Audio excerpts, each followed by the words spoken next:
लङ्घयते गिरिं यत्कृपातमहं वन्दे परमानन्दमाधवम् यं ब्रह्मा वरुणेन्द्ररुद्रमरुता स्तुवन्ति दिव्यैस्तवैः वेदैः साङ्गपदक्रमोपनिषदैः गायन्ति यं सामगाः ध्यानावस्थिततद्गतेन मनसा पश्यन्ति यं योगिनो यस्यान्तं न विदुसुरासुरगणा देवाय तस्मै नमः।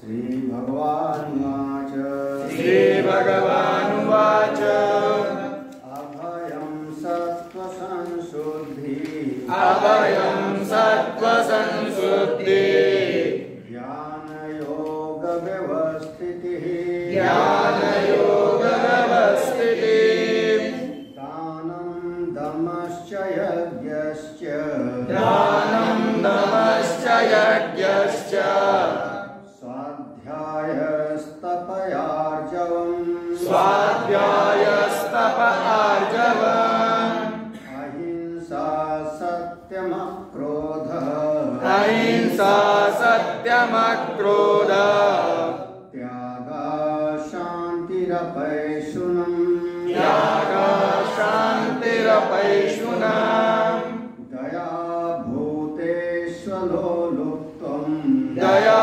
भूतेष्वलोलुप्तम् मार्दवं ह्रीरचापलम् माधवं वीरचापलम् तेजक्षमा धृतिः शौचम् तेजा क्षमा धृतिः शौचम् अद्रोहो नातिमानिता अद्रोहो नातिमानिता भवन्ति सम्पदं दैवी भवन्ति सम्पदं दैवीम् अभिजातस्य भारत अभिजातस्य भारत दम्भो दर्पोऽतिमानश्च दम्भो दर्पोऽभिमानश्च क्रोधापारुष्यमेव च क्रोधापारुष्यमेव च अज्ञानं चाभिजातस्य अज्ञानं चाभिजातस्य पार्थसम्पदमासुरीम् पार्थसम्पदमासुरीम्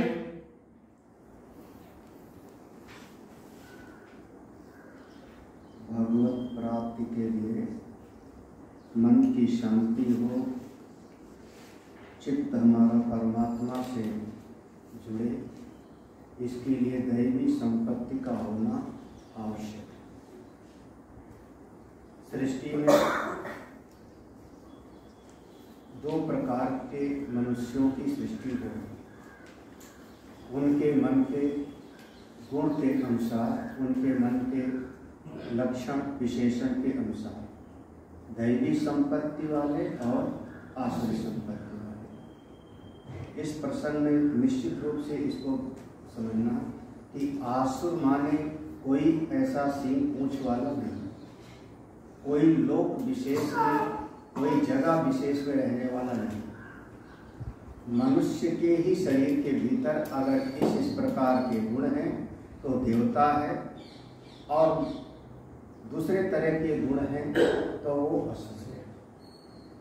घोर स्वार्थ वृत्ति है, अहंकारी है, असुर है, और त्याग दया क्षमा इत्यादि है तो वो दैवी संपत्ति। दैवी संपत्ति वाले को मन शांत रहेगा, आगे बढ़ेगा, परमात्मा के मार्ग पर चलेगा। तो दैवी संपत्ति वाले का ये भगवान ने बता दिया 3 श्लोकों में। एक श्लोक में आसुरी संपत्ति का यहाँ पर संक्षेप में वर्णन है, विस्तार इसका आगे जाएगा। तो देखो, अथ इदानीम आसुरी संपत्ति उच्यते। अब हम आसुरी संपत्ति के बारे में बताते हैं। पहला कहा दंभ, दार्प, अतिमानश्च, 3 हो गया। अतिमान पहले यही आया था ना, अतिमानता, इसके पहले दैवी संपत्ति में था कि अतिमान ना हो गए तो दैवी संपत्ति, और अतिमान हो गया तो हो गया आसुरी संपत्ति। जरा से फर्क है। क्रोधा पहले कहा था अक्रोधा, जहाँ पर क्रोध न करे, क्रोधा।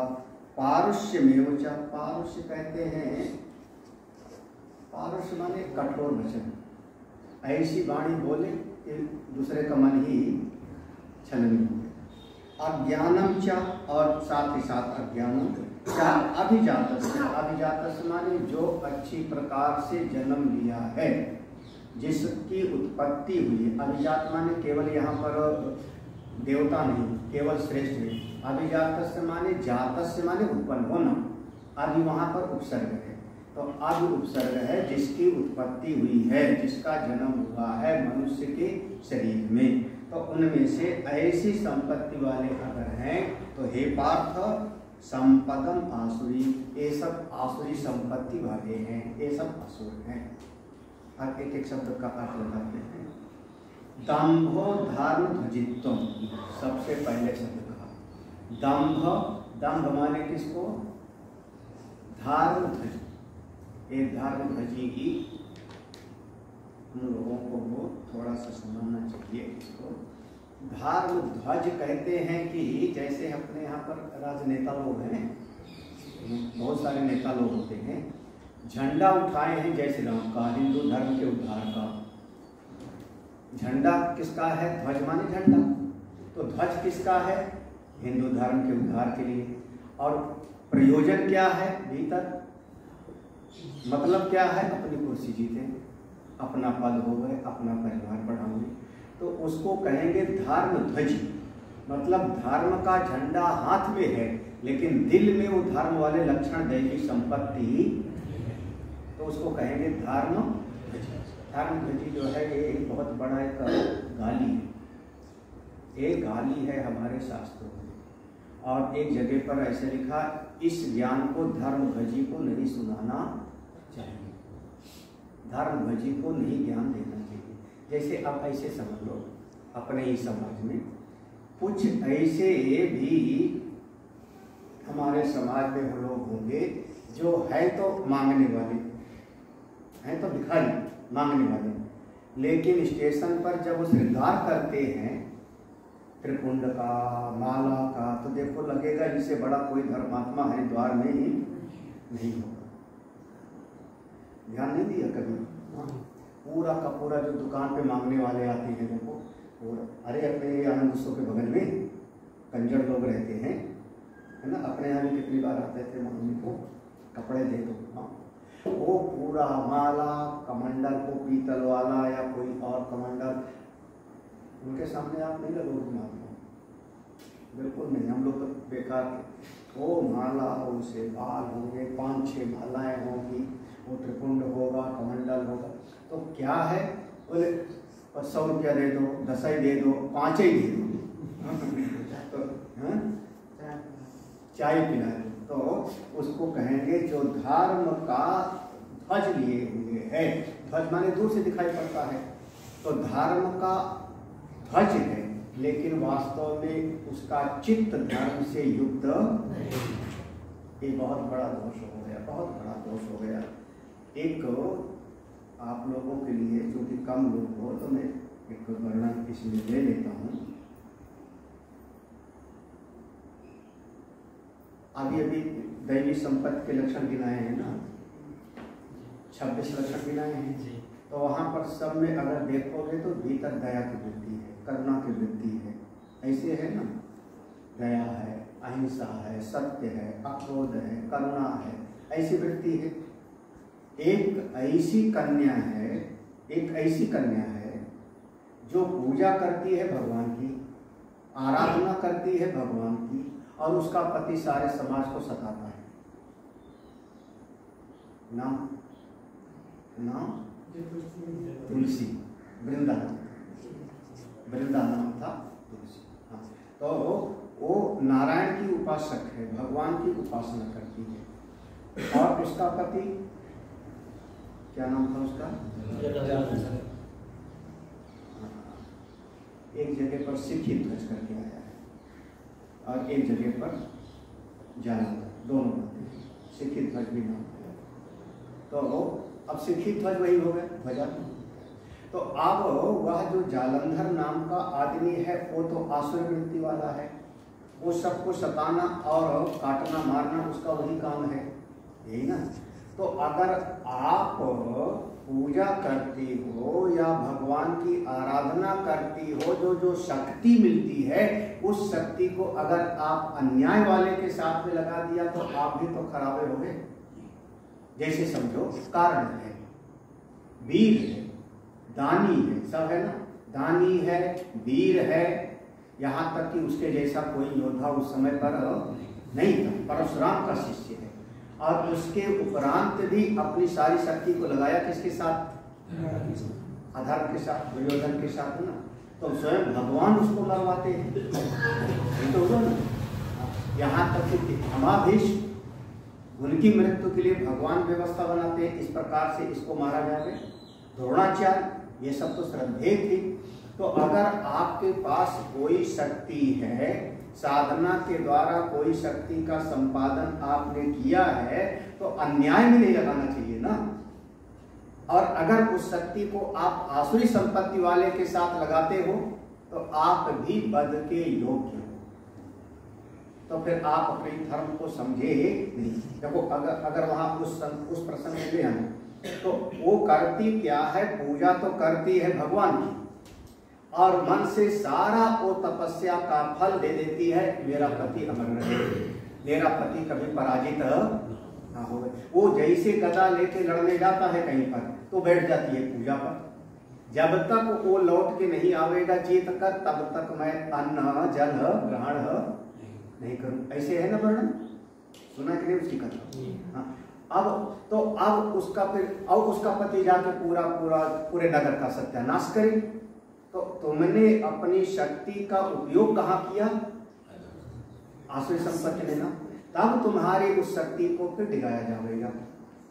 अब उस पर लोग ज्यादा ध्यान नहीं देते, वो बहुत सूक्ष्म चिंतन है। और फिर उसके बाद भगवान ही उसके पति का रूप धारण करके आते हैं। और फिर जब उसका ध्यान हट गया, उसका ध्यान पूजा से हट गया, उसको लगा मेरे पति आ गए, तब फिर वहां भगवान शंकर जी ने उसका वध किया और उसका सिर आके कट के गिरता है। फिर उसने श्राप दिया, जाओ तुम्हारे हृदय नहीं है, मैंने पूजा किया, तुम्हारे हृदय नहीं है, तुम पत्थर के हो जाओ। ऐसे है, तुम पत्थर के हो जाओ और तुम्हारे भीतर एक कीड़ा हो जाओगे जो तुमको काटता है हमेशा। तो उन्होंने कहा ठीक है, कोई बात नहीं, गंडकी नदी के शालिग्राम बन गए। और तो उन्होंने कहा तुम भी धर्म को समझती नहीं हो, श्राप देते हो, जाओ तुम जंगल की ही गिरवा हो जाओ। ये सारा का सारा वर्णन पूरा सब लोग सुने होंगे। मूल चीज वहां अगर कोई पढ़े तो वृंदा तुलसी के पिता का नाम था धर्मध्वज। वही से जो है इसका जो है, जो जैसे कहते हैं कोई भी कथा की जो चाबी है, बाढ़ ताला इतना बड़ा हो गया, चाबी इतनी सी होती खुल जाती है। उसके पिता का नाम क्या है? धर्मध्वज। पढ़ना देवी भागवत में विस्तार में है, देवी भागवत में आएगा, शिवपुराण में बहुत छोटा सा। हाँ, धर्मध्वज।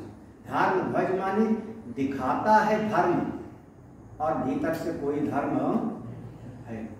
समस्या यही से होती है। तो दम्भ माने जैसे बकुले को कहा जाता है, दिखाता है ध्यान के जैसे, लेकिन ध्यान उसका मछली पर है, कोई साधना उधना वो नहीं कर रहा। ऐसे लौकिक जगत में बहुत बार दम्भ माने जो भीतर गुण नहीं है उसको भी दिखावे। मैं बहुत बड़ा धार्मिक, मैं बड़ा समाज का सुधारक, मैं दुनिया को ठीक करने वाला, तो इसको नाम देते हैं धर्म ध्वजित्व। बहुत अगर इतने में स्पष्ट हुआ हो तो समझ लेना। धर्म ध्वजी माने धर्म का झंडा उठाए हो और भीतर से धर्म, भगवान भास्कर ने यही कहा। वैसे और विस्तृत इसका अपने जीवन में लाना चाहो तो इसको ऐसा कह सकते हो, दम्भ कहते हैं जो गुण भीतर नहीं है उस गुण को बाहर आदमी दिखावे, इसका नाम हो जाएगा। ठीक है, पाखंड भी कर सकते हैं। हाँ, पाखंड। हाँ, पाखंड माने क्या होगा? दिखाना। पाखंड माने क्या? जो समझते हैं कि वही चीज है कि मतलब देखा वही नहीं, पाखंड की परिभाषा करो। एक एक शब्द की परिभाषा की जा रही है ना यहाँ। हमने इस अध्याय में प्रवेश करने से पहले कहा कि एक एक शब्द की सूक्ष्म परिभाषा है। पाखंड की परिभाषा क्या होगी बताओ ना, जो दुनिया में चल रहा है वही बताओ। क्या दिखाना, मतलब जो चीजें हम नहीं करते उसको दिखाना। हम दिखा रहे हैं कि हम बड़े पूजा कर रहे हैं, लेकिन हम पूजा नहीं कर रहे हैं, हम दिखा रहे हैं, केवल दूसरों को दिखा रहे हैं, खुद नहीं कर रहे हैं। हम पाखंड को ये नहीं समझते। हम पाखंड कहते हैं, पा माने परमात्मा, पहला अक्षर पा, परमात्मा। ऐसा व्यवहार, ऐसी जीवन शैली जिसके द्वारा परमात्मा को आप खंड खंड कर दो, उसका नाम होगा। बार बार जन्मो मरो जीव बना रहे, परमात्मा एक है, परमात्मा अद्वैत है, वह ब्रह्म स्वरूप है, लेकिन आपके अज्ञान वृत्ति के कारण, न समझी के कारण, जब आप उस एक को अनेक समझ लो और वैसा व्यवहार करो तो हम उसको कहेंगे। जो परमात्मा को एकत्व के बोध को खंड खंड करे उसका नाम। अब बताओ हमारी परिभाषा तो वो अलग चीज है। दम्भ, दम्भ माने सीधा सीधा, दम्भ माने इनका चाहे जो हो वो नहीं सकते, दिखाओ। जो गुण हो ना उसको भी, भीतर से धर्म नहीं है और धर्म का झंडा, ठीक है। हमने पहले कह दिया राजनेता लोग बहुत करते हैं, नेता लोगों में ये गुण कूट कूट के भरा होता है। अब बहुत सारे समाज सुधारक ऐसे होते हैं। दम्भ। दूसरा दारको, दारक, दारक माने धान स्वजन आदि निमित्त उत्सेक। बहुत सूक्ष्म चिंतन है, ध्यान से समझा करें। दार्प कहते हैं आपके पास कुछ संपत्ति है। देखो दम्भ, दम्भ वो था कि है नहीं और फिर भी आप उसको दिखा रहे। दार्प वो चीज है जिसमें आपके पास संपत्ति है, धन है, कुल में परिवार अच्छे लोग हैं, पत्नी अच्छी है, पुत्र अच्छा है, बड़ा अफसर है, तो उसको लेकर के आप दूसरे के सामने अपनी बड़ाई हाँको, दीन हाँको। मेरा बेटा तो भाई सबसे है, मेरे पास ऐसा ऐसा जो है प्रॉपर्टी थी, तो इसका नाम क्या दिखा रहे हो आप? दर्प, दर्पति दर्प, जो बार बार दर्प पे हर जगह पर अपनी महिमा को आप गाते रहो। लोग ऐसे गाते रहते हैं। अरे हमारे घर पे तो आए थे जवाहरलाल नेहरू, हाथ मिलाए थे, हमारे साथ बैठ के चाय पिए थे। अरे तो तुमको क्या मिला, तुम तो टीचर हो।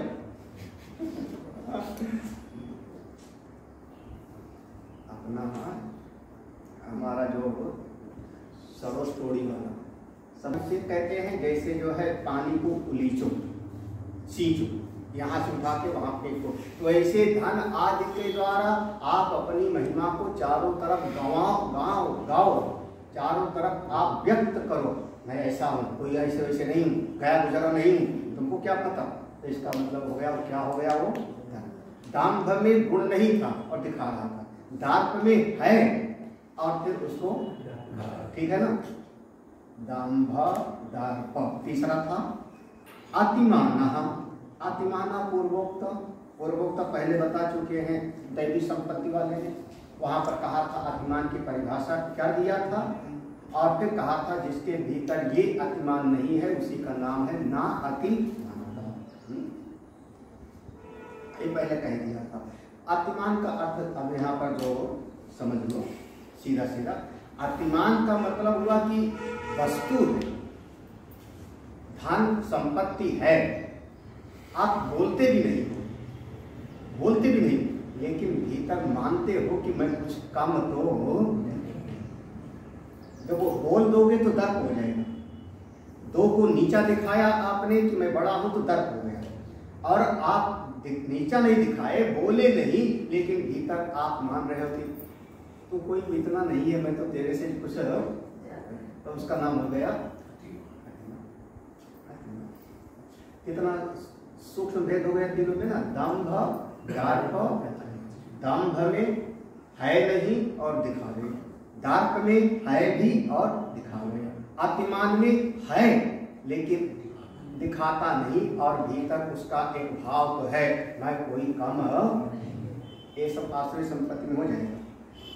यहाँ पर दैवी संपत्ति हो गया कि जो है उसको परमात्मा की संपत्ति मानो। तो रामायण में एक चौपाई है ना, अब प्रभु कृपा करो यही अति सबका जी भजन। और एक चौपाई है, दशरथ जी ने कहा था विश्वामित्र से, दशरथ जी ने विश्वामित्र को जब विदा किया था शादी के बाद में, लोग कहते तब नाथ सकल भारी, शायद दशरथ जी का वचन है ना, नाथ सकल संपदा तुम्हारी, मैं सेवक समेत सुखनारी। विश्वामित्र कहते हैं बीच बीच में प्रभु आते रहना। तो जो कुछ है सब प्रभु का है, इतना समझ लिया तो दैवी संपत्ति हो गई। जो है मैंने परिश्रम से पाया, अपनी मेहनत से पाया, इसका नाम हो गया अभिमान, अभिमान हो गया। उसके कारण दूसरे को नीचा दिखावे डर, ठीक है ना। अरे अब सर और सरल बातों में समझो, बिल्कुल सर। अब और सर, मेरे पास बढ़िया मोटरसाइकिल है, बिल्कुल टॉप क्लास की है। मैं जानता हूँ कि मेरे पास बहुत अच्छी मोटरसाइकिल है। कौन सी होती है? 4 लाख की हार्ले डेविडसन, और एक कोई कंपनी 15 लाख की बताया उसको, उसी की 50 लाख की है। अरे इतनी महंगी महंगी लोग मोटरसाइकिल खरीदे। अब मेरे पास मान लो मोटरसाइकिल है तो ठीक है, मैं समझता हूँ कि मेरे पास है, तो अतिमान हो गया। ये समझ लिया कि माता पिता ने कृपा करके दिया, भगवान की कृपा से मिला, तो दैवी संपत्ति हो जाएगी। और समझ लिया कि नहीं मेरे पास है, बहुत बढ़िया चीज है अंदर अंदर, तो अतिमान हो गया। और अपनी बाइक लेके सड़क पर निकले और 4 लोगों को घो घो करके जो है परेशान करे, तो क्या हो गया? डार्क है उसके पास, हाईवे पर होता है, जूं जूं करके जो है वो गया डार्क, यही ना। और मान लो अपने मित्र की मंगनी ले लिया और घो घो करके परेशान करे किसी को, तो भाई अपनी नहीं है, किससे मंगनी ले लिया एक दिन के लिए, और फिर दूसरे को जो है सड़क पर जा करके परेशान करे, तो हो गया अब वो दम, क्योंकि अपने पास उसके है नहीं, ठीक है ना। समझ में आ गया? तो आगे बढ़ते हैं। तो दम्भो दर्पः अतिमानश्च, अब आगे क्रोधा, देखो क्रोधा कहते हैं, क्रोधा च पारुष्यम एव च पक्रोधा च, क्रोध भी पहले बता चुके हैं। पारुष्यम एव च पारुष वचनम, पारुष्यम एव माने पारुष वचनम, बहुत कड़वा बोलना, कभी कभी कड़वा बोलते हैं। तो कड़वा बोलना किसी का, ऐसी वाणी बोलिए मन का आपा हो, औरों को शीतल करे, आपा शीतल। अब भाई दूसरा जो है, अब कोई दूसरा मुसलमान है तो आपका हट मुसलमान हुआ, और लड़ाई शुरू कर देते हो, मजदूर हमारा भाग। अब मजदूर है तो गुटखा खाओगे, बीड़ी भी पिएगा, काम कराने का तुमको थोड़े मजदूर ढूंढना पड़े, तो समझ में आ जाएगा, तुमको ढूंढना तो है नहीं। और लड़के उसको तो ऐसा कड़वा क्यों बोलते? परुष वचन, देखो कठोर वचन। अब देखो दृष्टांत दिया, परुष वचन माने कठोर वचन कैसा है, कड़वा वाणी कैसी है। देखो यथा काणम चक्षुष्मान, जैसे कोई बेचारा एक आंख वाला नहीं है, काण माने काना है, एक आंख उसकी ठीक नहीं है, तो आपने कहा तुम्हारे नेत्र तो बड़े सुंदर तो ये व्यंग बोला ना आपने, ये व्यंग हो गया ना, तो आपने समझना कि उसका जो है दिल को छल कर दिया। विरूपम रूपवान, विरूपम है तो बिल्कुल उसका चेहरा खराब, और आपने कहा तुम्हारे जैसा सुंदर तो तीनों लोक में ही। याद आया भगवान शिव के रुद्रगणों ने ऐसे बोला था, हाँ बाद में सगापा मिला था, यही बोला था ना, बस विश्वमणि तुम्ही का वर्णन करेंगे, तुम्हारे जैसा तो कोई यहाँ पर है नहीं। तो विरूपम रूपवान, हीन अभिजनम, हीन अभिजनम उत्तम अभिजनम इत्यादि। हीन अभिजनम माने उसका बेचारे का जन्म किसी छोटी जात में हुआ है, और आपने कहा तुम तो बहुत श्रेष्ठ पंडित हो, उत्तम अभिजन, तो फिर इसका मतलब हुआ कि आप उस पर व्यंग बोल रहे हो। इतना भी मत बोलो जितना यहाँ लिखा है, और तुम लोग तो सीधे ऐसा बोलते हो कि राम राम भला करे। हाँ हो गया, एक पहला नीचे की पंक्ति। आज पौरुष वचन में और मरण वचन में अलग भाव है। हाँ दोनों एक ही समझ लो। मरण वचन में जो है किसी के हृदय को जो है थोड़ा सा छेद दिया, जैसे कहते हैं मर्म पर चोट दिया, मर्म को पकड़ दिया, है ना। तो किसी के हृदय पर आपने ये वाणी से ऐसा प्रहार कर दिया, तो मर्म वचन। कौन बोली? सीता जी ने। तो वहाँ पर बोला शब्द प्रयोग किया ना, सीता जब बोला, मर्म वचन सीता जब बोला, हरि प्रेरित लक्ष्मण मन बोला, ऐसे है ना। तो वहाँ पर कहा कि एक कड़वा वचन बोलना ये देवियों का स्वभाव नहीं होता। अगर ऐसा बोला है तो वहाँ पर बोला शब्द पुल्लिंग में आ गया है, क्योंकि स्त्री का स्वभाव कोमल माना जाता है, वहाँ पर कुछ गड़बड़ है। तो अज्ञानम च, अविवेक ज्ञानम, इस श्लोक में जो अज्ञानम है, अज्ञानम च उसको कहते हैं एक आसुरी संपत्ति है। अविवेक ज्ञानम मिथ्या प्रत्यय कर्तव्य अकर्तव्यादि विषयम। अज्ञानम है ना इस श्लोक में, अज्ञान का कह रहे हैं अविवेक ज्ञान, समझ नहीं है, अविवेक है, उल्टा है। कैसा उल्टा ज्ञान है? मिथ्या प्रत्यय है, विपरीत समझ है। मिथ्या प्रत्यय माने विपरीत समझ। किसमें? कर्तव्य अकर्तव्यादि विषय, क्या करना चाहिए और क्या करना नहीं चाहिए। मतलब जो करना नहीं चाहिए वो कहता है यही मैं करूँगा, और जो करना चाहिए उसको कहता नहीं नहीं ये मेरा काम नहीं है। तो कर्तव्य और अकर्तव्य के विषय में उल्टी समझ, विपरीत समझ, उसी का नाम हुआ यहाँ पर कर्तव्य अकर्तव्यादि विषय मिथ्या प्रत्यय। ऐसा लगाओ, कर्तव्य अकर्तव्यादि विषय मिथ्या प्रत्यय अविवेक ज्ञान।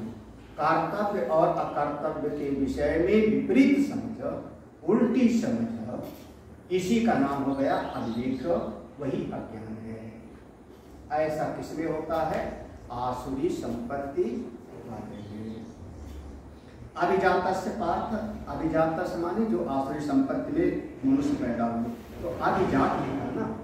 अभिजात का मतलब हुआ श्रेष्ठ, शाब्दिक अर्थ होगा अभिजात माने श्रेष्ठ। तो उसका व्याख्यान करते हैं। किम अभिजातस्य इत्याह, ये किम अभिजातस्य, क्या अभिजात, एक अभिजातस्य माने क्या हुआ? अभिजातस्य कहने का क्या अर्थ हुआ? इत्याह करें असुराणाम संपद आसुरीताम अभिजातस्य, कह रहे आसुरी कुल में असुराणाम, आसुर ये जो लक्षण बताए वो परक 6 या 7, दान गदा कस्मान क्रोध पारुष्य अज्ञान 6। तो ये जो 6 लक्षण बताया, असुराणाम संपद एक आसुरिक संपत्ति है, और आसुरिताम जिसके भीतर ये है, आसुरिताम जिसके भीतर यह संपत्ति है वो असुर है। अभिजात माने मनुष्य में ही पैदा हुआ, मनुष्य कुल में, बड़े भाग मानुष तन, इसीलिए कहा अभिजातस्य, मनुष्य कुल में पैदा हुआ, मानव कुल में पैदा हुआ, लेकिन फिर भी अगर ये वाले हैं तो अभिजात माने वो आसुरी संपत्ति से युक्त है। अब बहुत सारे दृष्टांत आप लोग पुराण में देख सकते हो। पुराण में धुंधकारी ब्राह्मण के यहाँ पैदा हुआ ना, धुंधकारी ब्राह्मण के कुल में पैदा हुआ, तो कहाँ श्रेष्ठ कुल में पैदा हुआ। लक्षण किससे हैं, किस तरीके के? भगवान ने भला करे। उसके लिए लिखा स्वहस्तेन भोजनम, स्वहस्तेन भोजनम मतलब अगर कोई लाश के हाथ पे भी रख करके पिंडदान करा देवे तो वो भी खा सकता था। अब इतना जो है असभ्य हो सकता है। अनयो संपदों कार्य उच्यते, इन दोनों दैवी और आसुरी संपत्ति में हमको क्या करना चाहिए? अनयो ये दोनों में संपत्ति, दैवी आसुरी संपत्ति में कार्य क्या हमको करना चाहिए, इस बात को कहते हैं। अगला श्लोक, दैवी संपद विमोक्षाय, दैवी संपद विमोक्षाय, निबंधाय आसुरी मता, निबंधाय आसुरी मता,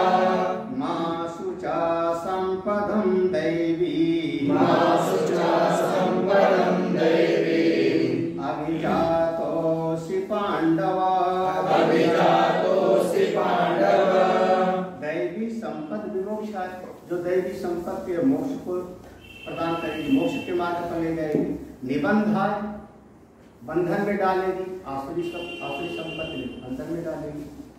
अब भगवान सीधे अर्जुन को संबोधित करते हैं, मां सूचा, अर्जुन परेशान मत हो, शोक मत करो, मां सूचा संपदम दैवीम अभिजाता असि।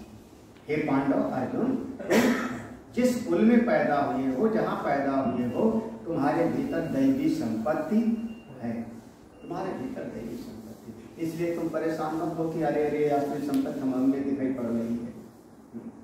क्योंकि कई बार जब होता क्या था कि अर्जुन भी तो कहता था कि जब मौका मिलेगा तो कर्ण को मार डालूंगा, तो दर्प हुआ कि नहीं? जो दर्प कहा था आसुरी संपत्ति ने कि जब समय आएगा तो कर्ण को मैं मार दूंगा, सारे कौरव वंश को मैं मार दूंगा। तो ऐसे एक दर्प के जैसा दिखाई पड़ता है ना। तो भगवान कहते हैं घबराना मत, तुम्हारे भीतर आसुरी संपत्ति नहीं है, बल्कि तुम्हारे भीतर मां सूचा, शोक मत करो, दैवी संपत्ति अभिजात से, तुम दैवी संपत्ति वाले हो।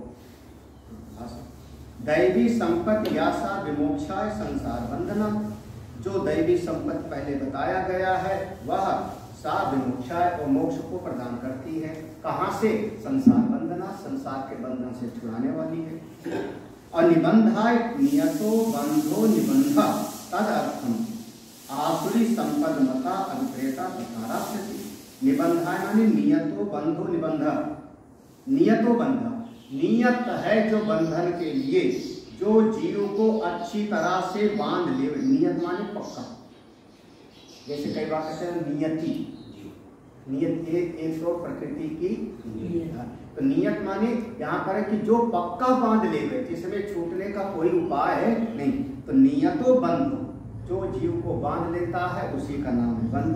तदर्थम, इसी के अर्थ को बताने के लिए कहा आसुरी संपत्ति बांध लेती है। मता शब्द है श्लोक में, मता अभिप्रेता, यही मता, मता माने हो गया इसी आसुरी संपत्ति को ही राक्षसी संपत्ति भी समझ लो, इसी को राक्षसी संपत्ति भी। तो दो हो गया ना, आसुरी और राक्षसी, ये दोनों को, इन दोनों के भीतर यही गुण होते हैं। अब यहाँ तत्र एवं युक्ते अर्जुनस्य अंतर्गत भावम किम अहम आसुर संपत्ति युक्ता किम वा दैव संपत्ति युक्ता इति। तत्र एवं युक्ते, इस प्रकार से जब भगवान ने ये दोनों का विभाग करके बताया, दैवी और आसुरी संपत्ति का, तो अर्जुन से अंतर्गत भाव, अर्जुन के मन में भाव पैदा हुआ, अर्जुन के दिल में भाव पैदा हुआ, किम अहम आसुर संपत्ति युक्ता, क्या मैं आसुरी संपत्ति से युक्त हूँ? किम वा दैव संपत्ति युक्ता, या मेरे भीतर दैवी संपत्ति है। प्रायः होता क्या है कि आदमी अपना निर्णय जल्दी खुद नहीं कर पाता है ना। वो कहते हैं ना, जज अलग होता है, परीक्षक कापी जांचने वाला कोई अलग ही होना चाहिए, यही ना।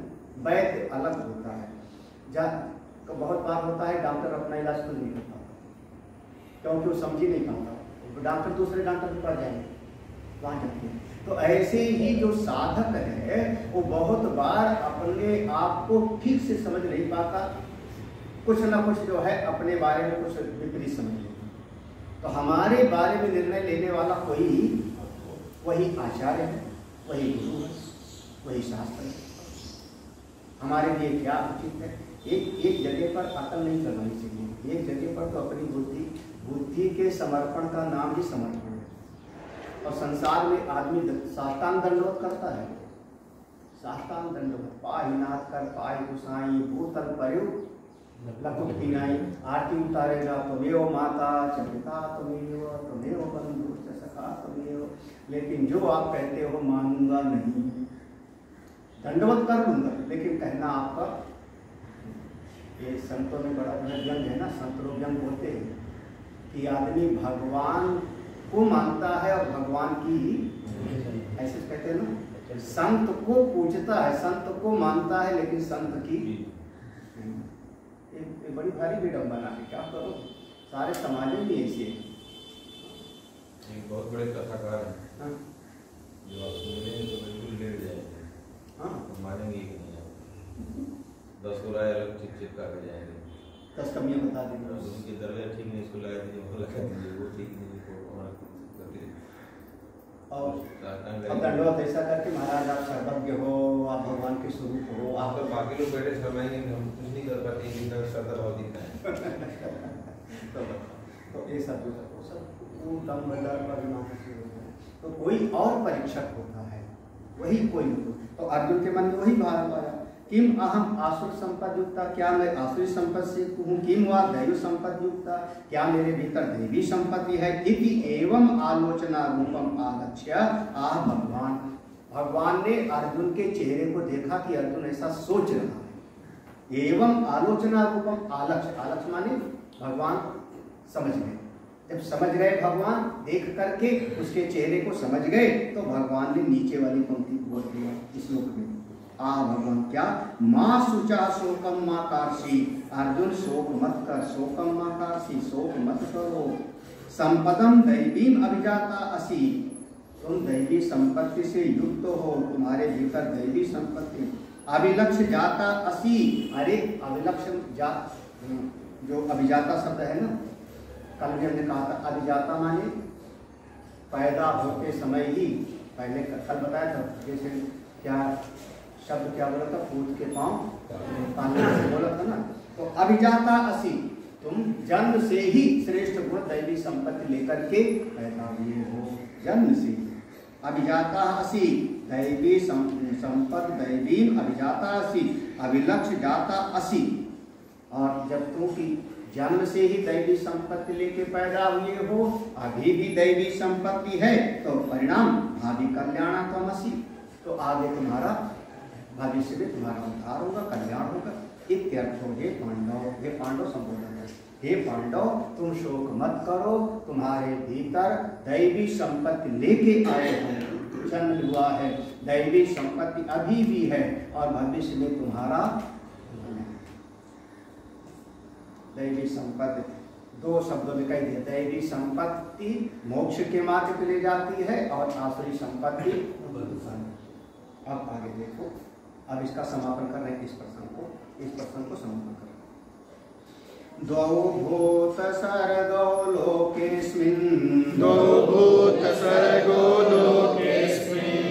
दैवासुर एव च,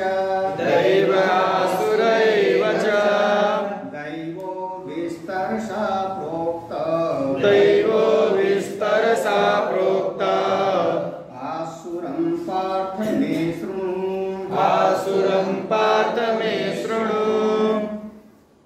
भूत सर्ग ऐसा समझो, लोके अस्मिन्, इसको पहले लेंगे, अस्मिन् लोके दो भूत सर्गो, इस लोक में, मर्त्य लोक में जब सृष्टि प्रारंभ हुई, अस्मिन् लोके, यहाँ पर संधि विच्छेद कर लेना, अस्मिन् लोके, इस लोक में जब सृष्टि प्रारंभ हुई, भूत सर्गो, जब सृष्टि का प्रारंभ हुआ, उसी समय दो विभाग हो गया, सृष्टि के प्रारंभ में दो विभाग हो गया, कौन सा, दैव आसुर। तो सृष्टि के, अब सृष्टि के प्रारंभ में जब ब्रह्मा जी ने सृष्टि बनाया, उसी समय मनु महाराज प्रकट हुए। भागवत जी का तीसरा स्कंद पढ़ना, ब्रह्मा जी के पांव के अंगूठे से दक्ष प्रजापति पैदा हो गए, ब्रह्मा जी के मन से मरीच ऋषि पैदा हो गए, ब्रह्मा जी के तो पूरे शरीर से एक एक करके पैदा होते चले गए, ठीक ना।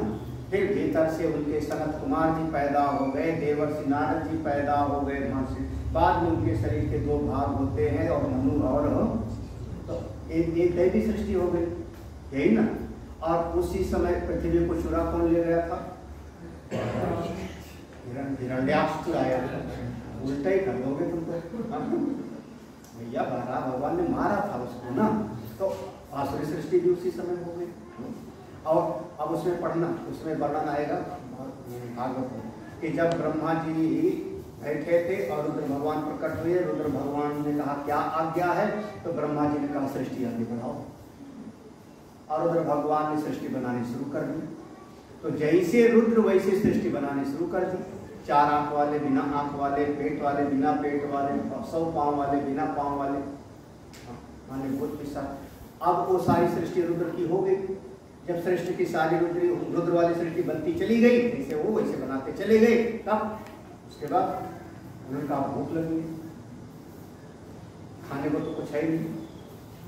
तो जितने बन गए थे वो लोगों ने कहा काहे की चिंता करते हो, इस सृष्टि में कहीं भी पेड़ वगैरह होता है तो पहले पेड़ पर लगता है फूल, और फूल के ऊपर लगता है फल, और फल हम लोग खा सकते हैं। तो यहाँ एक बहुत बड़ा फूल है कमल का और इसके ऊपर जो बैठा है वो है, इसे उठा लेते तो उसमें से कुछ ने कहा खा जाते हैं इसको। अब जब वो खाने दौड़े तो ब्रह्मा जी चिल्लाए, उनका रुद्र सृष्टि बंद कर बहुत हो गई तेरी। उनका जैसे आप कहते थे बनाओ तो मैंने बनाया, आप कहते हो बंद करो तो मैं बंद कर देता हूँ। तो उसमें दो भाव हो गए, कुछ ने कहा कि नहीं अपना दादा लगता है मत खाओ। तो इस तरीके से अब वो जो बन गए सृष्टि के प्रारंभ में, वही भूत पिशाच आदि हो गए, यक्ष और राक्षस। उसमें यक्ष और राक्षस ऐसा वर्णन आता है। जिन्होंने कहा रक्षा करो, हाँ ऐसे हाँ, जिन्होंने कहा खा जाओ, उनका नाम हो गया यक्ष, भक्षण कर जाओ, ब्रह्म को खा जाओ, वो हो गए यक्ष। कुछ उसमें थे, उन्होंने कहा छोड़ना मत, मतलब रक्षा मत करना, छोड़ना मत, रक्षा मत करना, खा जाओ पक्का। वो कौन हो गए? राक्षस। तो ये सब अब सृष्टि के प्रारंभ में बन गए नहीं, अभी तो 5 महाभूत आगे बाद में बनेंगे, मनु महाराज से सृष्टि आगे चलेगी वो सब, और फिर उसी समय सब पहले हो गए। इसका मतलब सृष्टि के प्रारंभ में ही अस्मिन् लोके भूत सर्गौ द्वौ, इस लोक में सृष्टि के प्रारंभ में ही 2 तरह के प्राणी बन गए, दैवी और तो देखो आगे कहते हैं दैवो विस्तरसा प्रोक्ता, दैवी संपत्ति वाले का हमने विस्तार में बता दिया। आसुरम पार्थ नेशो, हे पार्थ आसुरी संपत्ति को अब आगे विस्तार से तुम सुनो, हम तुमको विस्तार से बताएंगे आसुरी संपत्ति वाला। अब दैवी सुन लिया, काम का हो गया, आसुरी संपत्ति क्या करना सुन करके चलो। दैवी संपत्ति भाष देखो, द्वौ द्विसंख्याको भूत सर्गौ भूतानां मनुष्याणां सर्गौ सृष्टि भूत सर्गौ सृज्येते इति सर्गौ भूतानि एव सृज्यमानानि दैव आसुर संपत्ति युक्तानि द्वौ भूत सर्गौ इति उच्यते। थोड़ा सा इसमें व्युत्पत्ति ध्यान, 2 भूत सर्गो शब्द श्लोक में इतना है ना, श्लोक में 2 भूत सर्गो, तो इसका पूरा ये व्याख्या है। 2 माने 2 संख्या वाला, संख्या 1 और 2 संख्या को 2 लिखा ना, माने 2 संख्या 1 और संख्या की दृष्टि से भूत सर्गो का 1 है। भूत सर्गो माने अब यहाँ 2 शब्द है, भूत और सर्ग, तो भूत सर्गो दोनों को जोड़ दिया द्विवचन में, भूत और सर्ग, तो भूत सर्ग, पंचमहाभूत और सृष्टि उनसे बनी, तो उसको कहते हैं भूतानां मनुष्याणां सर्गो। भूतानां मनुष्याणां सर्गो, ये 5 महाभूतों से मनुष्यों की जो सृष्टि हुई, 5 महाभूतों से मनुष्यों का जो सृजन किया गया, जो जीवों की उत्पत्ति हुई, उसी का नाम हो गया भूत सर्ग। भूतानां मनुष्याणां सर्गो, ये 5 महाभूतों के द्वारा जो मनुष्यों की सृष्टि की गई, उसी का नाम भूत सर्ग। सृष्टि भूत सर्गो, सृष्टि ये जो सृष्टि बनी इसी का नाम भूत सर्ग है। सृष्टि भूत सर्गो, ये सृष्टि जो बनी यही भूत सर्ग है। सृज्यते इति सर्गो, यहाँ जो सर्ग शब्द है ना, ये धातु सृज्यते इति, सृज्यते जिससे सृजन किया जावे, किससे सृजन किया गया? 5 महाभूतों के माध्यम से। वही अब आप लोग पंचीकरण वगैरह सब याद करें, 5 महाभूतों के द्वारा ज्ञानेन्द्रियां, कर्मेंद्रियां, प्राण पंचीकरण दे, तो सृज्यते इन्हीं की तरह सृष्टि की गई। तो सर्गो भूतानि एव सृज्यमानानि, तो ये जो सृष्टि बनी सर्गो भूतानि, 5 महाभूतों के द्वारा जो सृष्टि बनी, सृज्यमानानि, ये जो पांचों महाभूतों के द्वारा ही सृष्टि हो सकती है। इसमें दो प्रकार के हो गए, दैव आसुर संपत्ति, दैवी और आसुरी संपत्ति से युक्त। इसीलिए भगवान ने कहा दो भूत सर्गो इत्युच्यते। सीधा सा अर्थ है, दो माने दो प्रकार की सृष्टि। सर्ग उसको कहते हैं, सर्ग माने जिसका सृजन किया जाए। सृजन किससे करोगे? सृजन किससे करोगे? बनाओगे किससे? किसी न किसी चीज से बनाओगे ना। किसी भी चीज का मेज बनाओगे तो लकड़ी से। तो ऐसे जो दो प्रकार की सृष्टि बनाई, आसुरी और दैवी, किससे बनाई आपने? सर्ग शब्द आया सृजते, जिसका सृजन किया जाए, जिससे बनाया गया। किससे बनाया गया? पांच महाभूतों से। तो पांच महाभूतों से जो बनाई गई उसी का नाम हुआ भूत सर्ग। उसमें यहाँ पर खास करके मनुष्य के लिए उपयोग है, बाकी सारा ब्रह्मांड है उन्हीं पांच महाभूतों से। तो मनुष्यों में दो विभाग किया है, दैव और आसुरी। अब देखो अभी थोड़ा सा कठिन है और इसको समझने में तो जहाँ जहाँ पर कठिन लगता है वहाँ भगवान भास्कर तुरंत वेद का प्रमाण नहीं, तुरंत वेद का प्रमाण नहीं। द्वयाः प्रजापत्या देवाश्च असुराश्च इति श्रुतेः लोके अस्मिन् संसारे इत्यर्थः सर्वेषां द्वैविध्य उत्पत्ति। करें द्वयाः, हा माने प्रसिद्ध, बहुत प्रसिद्ध है, यहाँ बात है। द्वया हा प्रसिद्ध है। क्या? द्वया, दो प्रकार की, प्राजापत्या, प्रजापति की दो प्रकार की संतानें हुई। वो सृष्टि में जो प्रजापति थे उनके दो प्रकार की संतानें हुई, देव और आसुर। ये बृहदारण्यक उपनिषद में कई प्रसंग आया, एक ही प्रसंग नहीं है, यहाँ तो पहले दिया जाए। यहाँ पर ऐसा हुआ कि देवता प्रजापति की दो प्रकार की संतान हुई, देवता और असुर। तो दोनों में कंपटीशन शुरू हो गया, हम इसको जीत लेंगे, हम इसको जीत लेंगे, हम इसको जीत लेंगे। तो कैसे जीतेंगे? क्योंकि दोनों एक तरीके से भाई भाई है, साथ में उत्पन्न हुए, प्रजापति की दोनों संतान है। तो कैसे जीतेंगे? तो देवता लोगों ने वेद का सहारा लिया, वेद का सहारा लिया। तो वेद का सहारा लेकर के उन्होंने अपनी देवताओं दैवी संपत्ति भीतर से वही जीत। उसने अपनी जो इंद्रियां थी इनसे कहा कि तुम उक्त का गान करो, उक्त का गान करो, वेद का जो मंत्र है उसका गायन करो, जिससे हमको बल संपत्ति मिलेगी तो मैं असुरों को जीत लूंगा।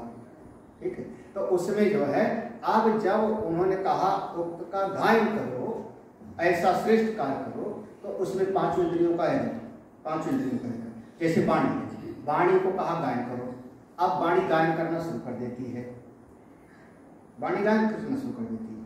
तो उस समय पर असुर लोग भी कम नहीं थे, वो भी मौका देख रहे थे, वो भी मौका देख रहे थे, कैसा मौका करें, कैसे अगर ये जीत गए तो ये हमको पराजित कर देंगे।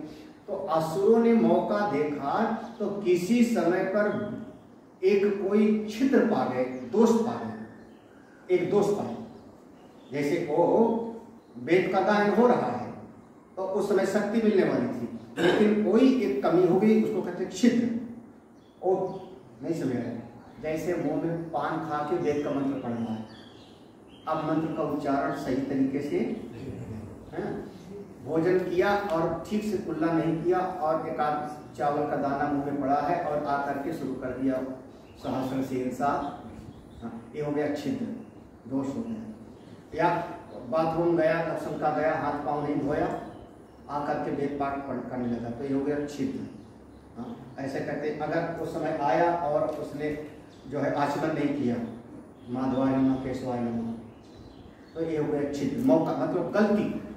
वो वेद की परंपरा है कि इसे पढ़ना चाहिए, तो जैसे एक छिद्र मौका देखा गलती, तो असुर ने उसको पाप से विद्ध कर दिया।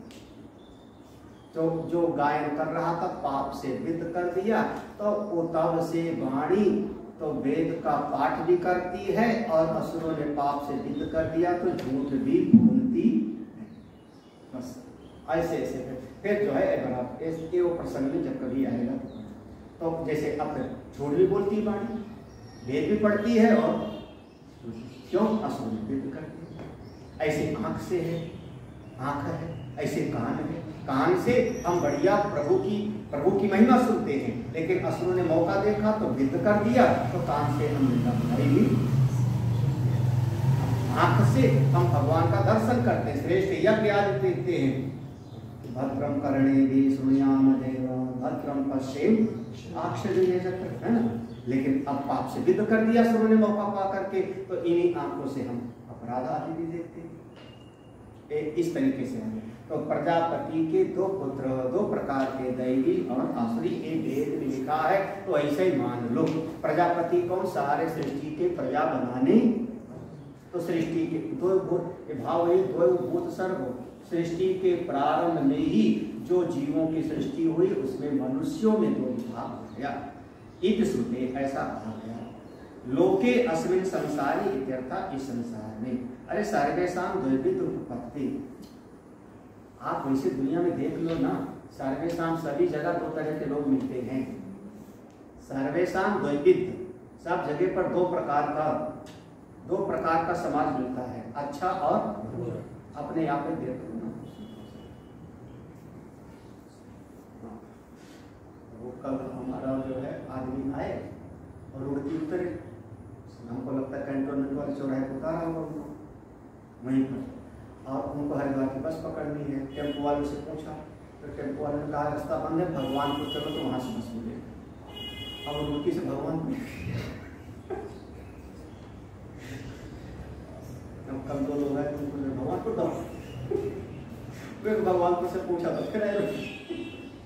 तो क्या होगा? दो प्रकार की सृष्टि हर जगह है, उसमें कौन सा?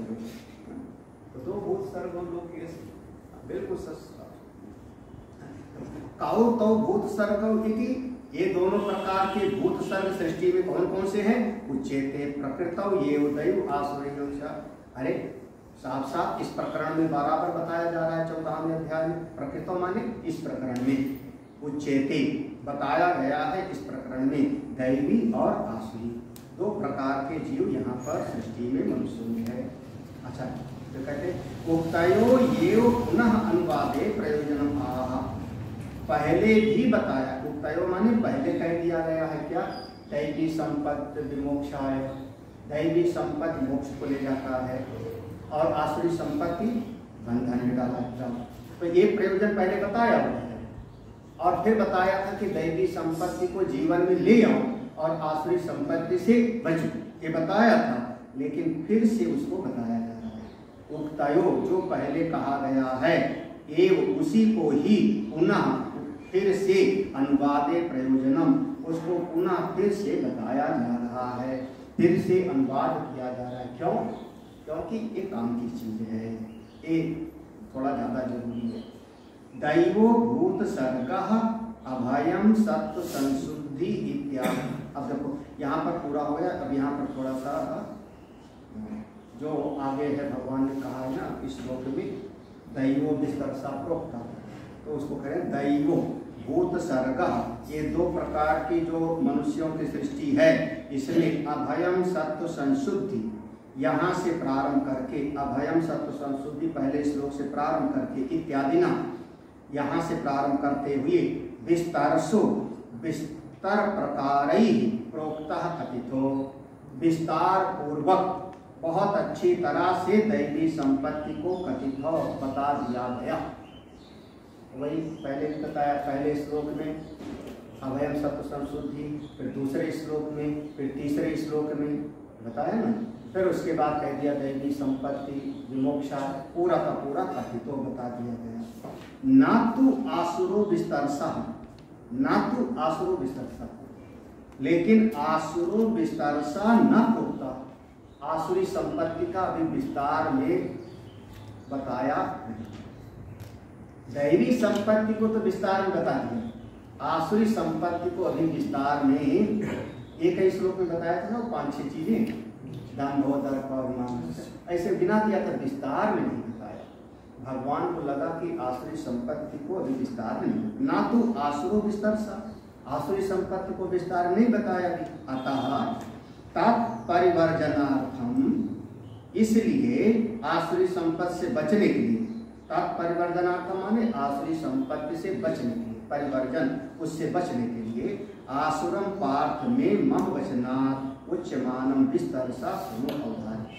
श्लोक में है, श्लोक में आसुरम पार्थ में सुनो।